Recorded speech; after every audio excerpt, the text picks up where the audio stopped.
So if you saw the last video, you know that I didn't actually change locations. Cheater! No, this is a good place. I thought, hey, what the heck? Nobody's around. Well, there's a couple people wandering around. But, you know, there's not hordes of kids screaming in the background. So, there's a lot of birds, though. They're all nesting and stuff up here. And they're so cute. And squirrelies. Of course, there's squirrelies. There's got to be squirrelies everywhere I go. So, self-care tips. Self-care is a big deal. It's all so a buzzword lately. It's like, oh, I'm doing this for self-care. Well, what is self-care exactly? So it usually involves some kind of everyday activity that you find relaxing or fun or energizing or whatever, and which could be like as simple as like reading a book or taking a walk around the block or taking a vacation. You know, that would be big time self-care.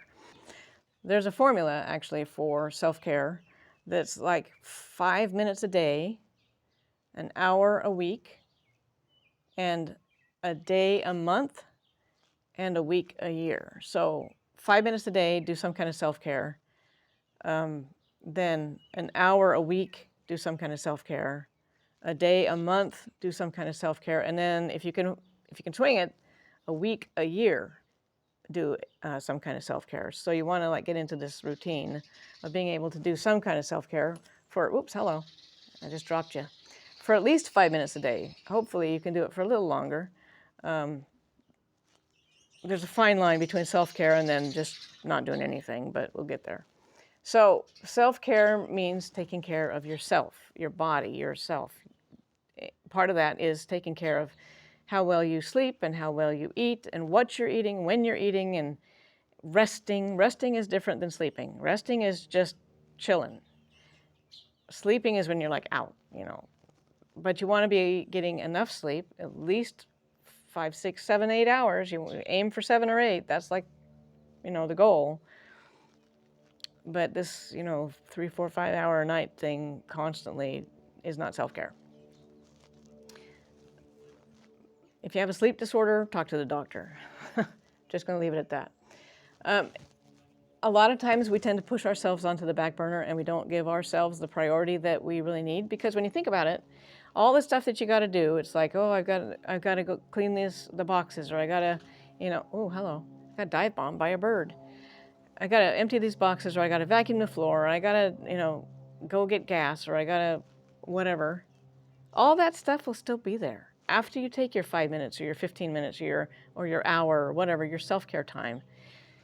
It'll all be there. So give yourself some kind of priority, because if you don't give yourself priority and you flame out and you're down for a week because you're burnt out and sick, all that stuff is still going to pile up. So either give yourself priority now to take a few minutes to take care of yourself, or risk burning yourself out and then being basically no good to anybody until you get better. So you are worth it. I am worth it. We're all worth the time that it takes for something simple like taking a walk around the block or going out to a park or something like that. So self-care actually also needs to be specific. So setting specific goals is a lot easier than following through with some kind of vague reference to like, oh yeah, I'll take more time for self-care this month. Well, define that. What does that look like to you? And so instead, try saying something more specific like, I'm going to go for a walk for 30 minutes every evening after dinner, or 3 times a week I'm going to you know, go to the gym or something. Pick something and then put it on the calendar. For 30 minutes at this time, I'm going to do this.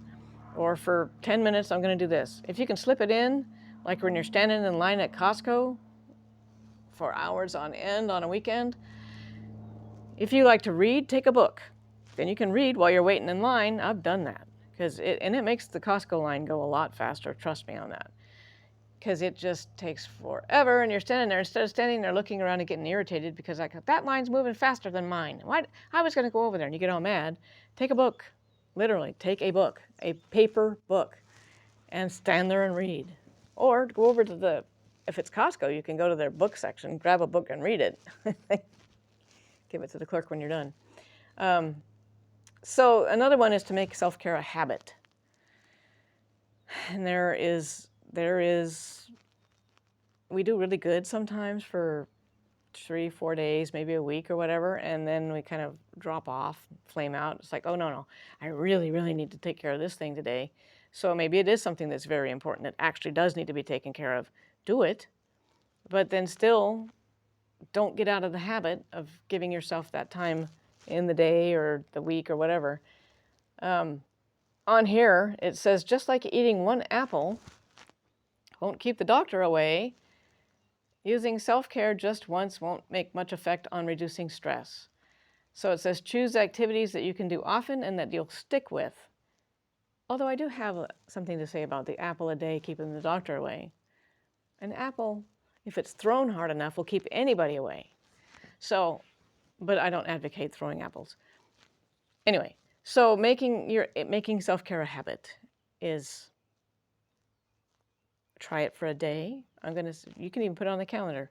I'm gonna do this for X number of minutes and write it on there for 3 days in a row. Then at the end of the third day, say, I think I can do this again tomorrow for another 2 days, and another 2 days, and another 2 days, and pretty soon you're going out a whole month. And then I can try this again for another week.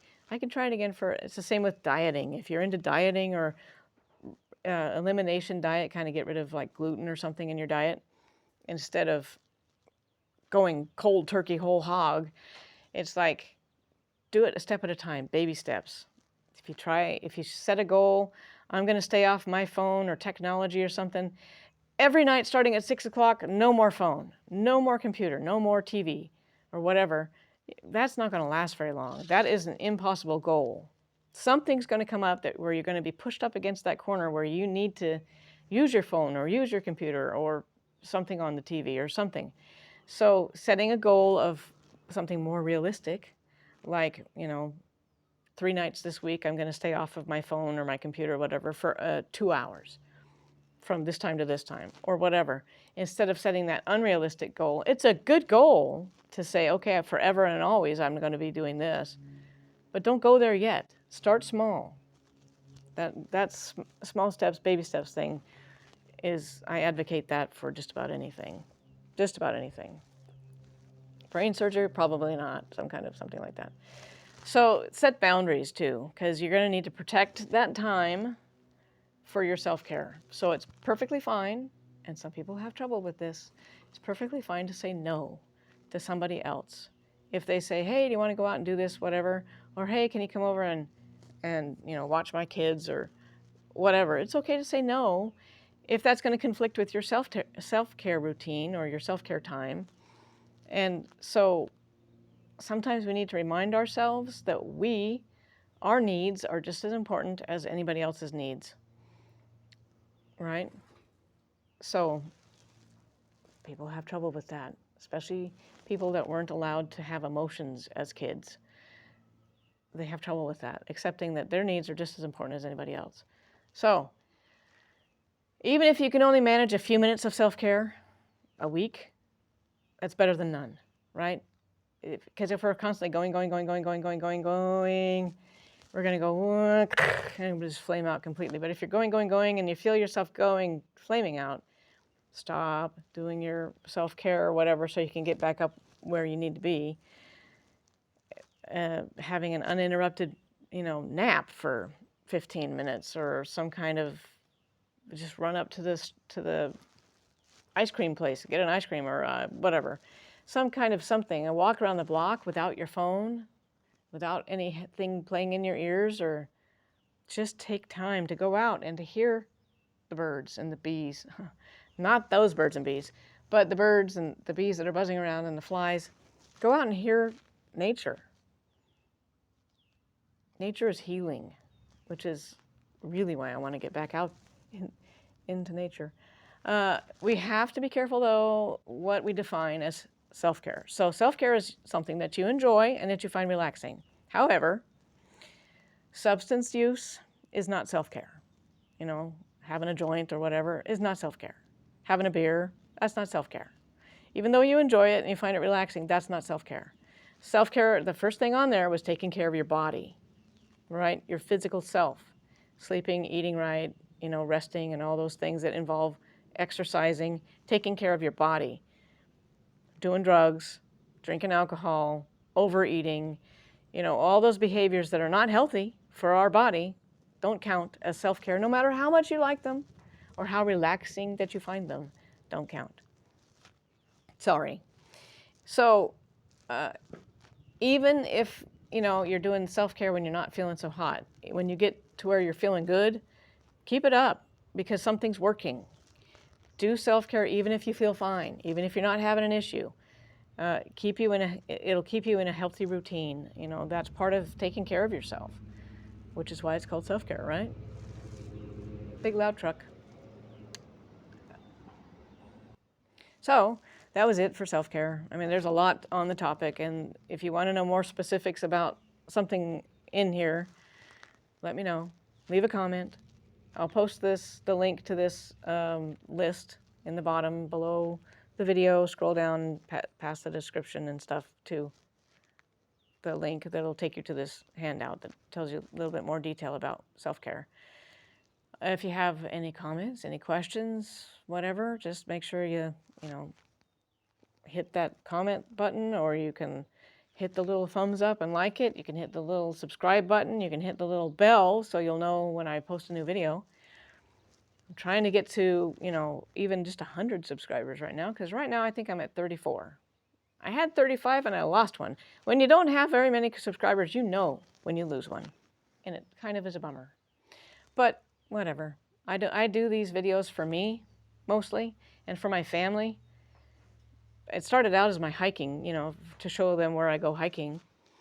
But that's on the back burner for right now with the ankle thing. So, generally speaking, whoever likes it, and whoever doesn't, and whoever sees it, or not. So, it is what it is. So that's it for now. I guess I'll leave you be if you got this far. You can wake up now. So here comes that big loud truck again. Anyway.